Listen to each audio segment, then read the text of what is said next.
ऐसी बीमारी जो चुपचाप आपके शरीर में दाखिल होती है, कोई शोर नहीं, कोई अचानक तेज दर्द नहीं, पर अंदर ही अंदर ये आपकी किडनियों को, आपकी आंखों की रोशनी को और आपके दिल को खोखला करना शुरू कर देती है। इस दुश्मन का नाम है डायबिटीज, जिसे हम आम भाषा में शुगर भी कहते हैं।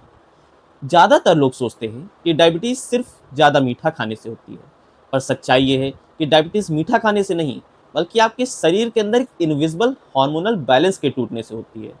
जब तक आप इस हार्मोन के रहस्य को नहीं समझेंगे, आप चाहे कितना भी करेले का रस पी लें, आपका शुगर कंट्रोल नहीं होगा। आज इस वीडियो में हम डायबिटीज के उस छुपे हुए सच को सामने लाएंगे जो आपको कोई नहीं बताता। हम डिकोड करेंगे टाइप 1 और टाइप 2 डायबिटीज का फर्क, आपकी शुगर रिपोर्ट का असली मतलब, और वीडियो के आखिरी हिस्से में मैं आपके साथ शेयर करूंगा 3 ऐसी कॉन्स्टिट्यूशनल होम्योपैथिक मेडिसिन जो इस मेटाबॉलिक डिसास्टर को रूट से रिवर्स कर सकती है। अगर आपने एक भी स्टेप मिस किया तो आप सिर्फ दवाइयों का सहारे जीते रह जाएंगे। चलिए खोलते हैं इस साइलेंट मॉन्स्टर की फाइल को। चलिए अब समझते हैं इस मेटाबॉलिक डिसऑर्डर की मेडिकल फिजियोलॉजी को। जब भी हम कोई मील लेते हैं यानी कि खाना खाते हैं, तो हमारे डाइजेस्टिव सिस्टम उसे ब्रेक करके ग्लूकोज में कन्वर्ट करता है, जो हमारे ब्लड स्ट्रीम यानी कि खून में दाखिल होता है। लेकिन इस ग्लूकोज का सिर्फ खून में घूमना काफ़ी नहीं है। एनर्जी प्रोडक्शन के लिए इसका हमारे सेल्स के अंदर इंटर होना जरूरी है। नॉर्मल मैकेनिज्म में जैसे ब्लड ग्लूकोज लेवल बढ़ता है, हमारे पेनक्रियाज के बीटा सेल एक वाइटल हार्मोन रिलीज करते हैं, जिसे हम इंसुलिन कहते हैं। इस इंसुलिन का काम होता है सेल्स की सरफेस पर मौजूद इंसुलिन रिसेप्टर को एक्टिवेट करना। जैसे ये रिसेप्टर एक्टिवेट होते हैं, सेल्स ग्लूकोज को एब्जॉर्ब कर लेता है और हमारा ब्लड शुगर नॉर्मल हो जाता है। लेकिन डायबिटीज में यही सेलुलर लेवल का कम्युनिकेशन टूट जाता है। आइए अब हम समझते हैं टाइप 1 और टाइप 2 डायबिटीज के बारे में। तो टाइप 1 डायबिटीज को हम ऑटोइम्यून डिस्ट्रक्शन भी कहते हैं।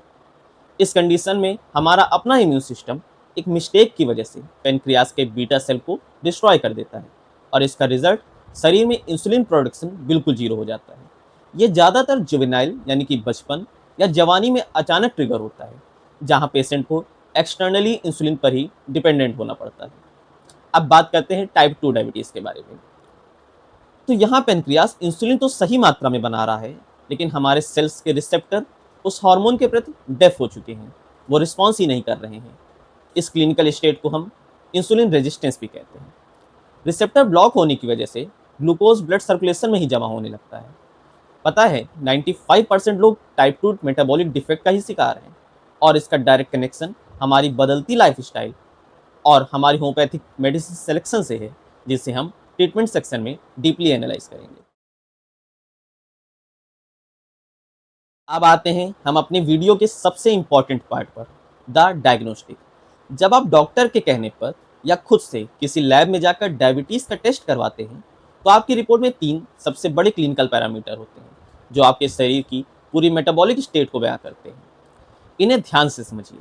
सबसे पहला टेस्ट होता है फास्टिंग ब्लड शुगर। इसका मतलब है कि आपने पूरे 8 से 10 घंटे तक कुछ नहीं खाया, यानी रात के खाने के बाद सीधा सुबह खाली पेट आपने ब्लड सैंपल दिया है। अगर आपकी फास्टिंग रिपोर्ट 100 mg पर डीएल से नीचे है, तो आप बिल्कुल सेफ हैं, आपका मैकेनिज्म नॉर्मल है। लेकिन अगर ये नंबर 100 से 125 के बीच आता है, तो आप अलर्ट हो जाइए। इसे मेडिकल लैंग्वेज में इम्पेयर्ड फास्टिंग ग्लूकोज कहते हैं। और अगर आपकी फास्टिंग रिपोर्ट 126 mg पर डीएल या उससे ऊपर निकल गई है, तो टेक्निकली आप डायबिटिक घोषित कर दिए जाएंगे। इसके ठीक बाद आता है हमारा दूसरा test, post prandial blood sugar, जिसे हम शॉर्ट में पीपी शुगर भी कहते हैं। ये सैंपल आपके सुबह के नाश्ते या हैवी मील लेने के ठीक 2 घंटे बाद लिया जाता है। ये टेस्ट दिखाता है कि खाना खाने के बाद आपका पेनक्रियास कितनी तेजी से इंसुलिन रिलीज कर रहा है और आपका सेल कितने रिस्पॉन्सिव है। खाना खाने के बाद एक नॉर्मल इंसान का पीपी शुगर 140 mg पर डीएल से नीचे होना चाहिए।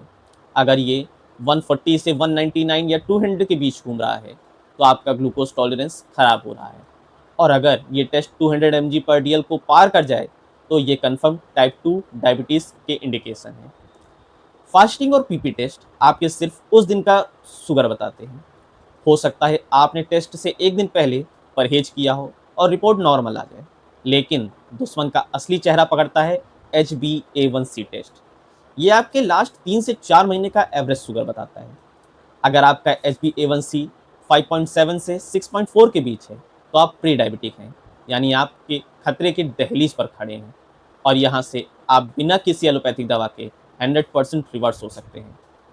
इस टेस्ट के बारे में हम नेक्स्ट शॉर्ट वीडियो में डिटेल में बात करेंगे। अगर आप इंसुलिन रेजिस्टेंस हो रहे हैं तो उसे ठीक करने के लिए हम 3 जरूरी लाइफस्टाइल हैक का इस्तेमाल करेंगे, जो आप आज से शुरू कर सकते हैं। सबसे पहला है the 80-20 carbohydrate rule.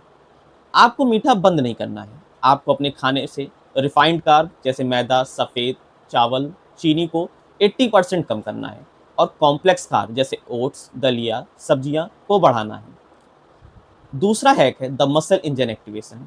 Insulin resistance को तोड़ने का सबसे तेज रास्ता है मसल्स का इस्तेमाल। रोज खाने के बाद 20 से 25 मिनट तेज वॉक कीजिए। ये आपके सेल्स को रिसेप्टर्स को एक्टिवेट करेगा। थर्ड है इंटरमीडिएट फास्टिंग विंडो। दिन भर बार बार खाने से पेनक्रियास लगातार इंसुलिन बनाता है और थक जाता है। अपने खाने के बीच में कम से कम 3 से 4 घंटे का गैप जरूर रखें। अब हम बात करते हैं क्लिनिकल फिलॉसफी की। होम्योपैथिक में डायबिटीज़ की कोई यूनिवर्सल दवा नहीं होती जो हर मरीज को दे दी जाए। हम पेशेंट की टोटलिटी ऑफ सिम्टम और उनके इंडिविजुअल कॉन्स्टिट्यूशन को देखते हैं। हमारी मटेरिया मेडिका में कुछ ऐसी आइकॉनिक रेमेडीज़ हैं जो क्लिनिकल प्रैक्टिस में बेस्ट रिजल्ट देती है। सबसे पहले हम बात करते हैं सिजीजियम जैम्बोलिनम के बारे में। ये होम्योपैथी की सबसे पहली और असरदार ऑर्गन स्पेसिफिक मेडिसिन है।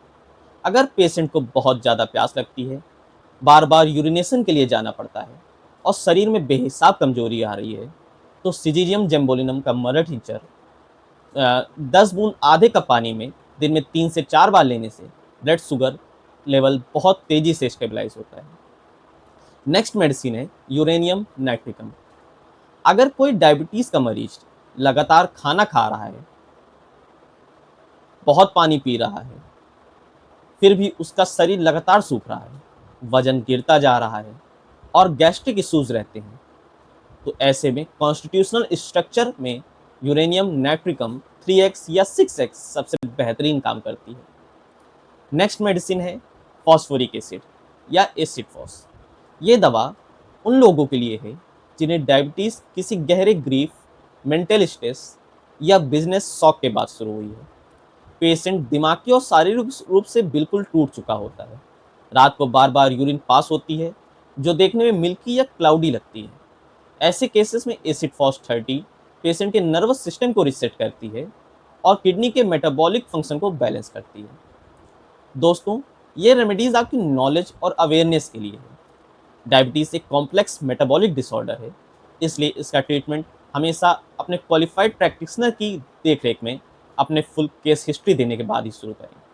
सेल्फ मेडिकेशन का शॉर्टकट आपको किसी नई मुसीबत में डाल सकता है। अब आपकी बारी है। अपना लेटेस्ट ब्लड रिपोर्ट चेक करिए और मुझे नीचे कमेंट में अपना फास्टिंग शुगर, HbA1c लेवल लिख कर बताइए। मैं खुद आपकी रिपोर्ट को चेक करूंगा और बताऊंगा कि आपका केस रिवर्सिबिलिटी की कौन सी स्टेज पे है। इस इंफॉर्मेटिव वीडियो को अपने पेरेंट्स और दोस्तों के साथ जरूर शेयर करें। चैनल को सब्सक्राइब करें और मिलते हैं हमारे अगले नेक्स्ट वीडियो में। तब तक के लिए स्वस्थ रहें, मस्त रहें और जुड़े रहें हमारे साथ।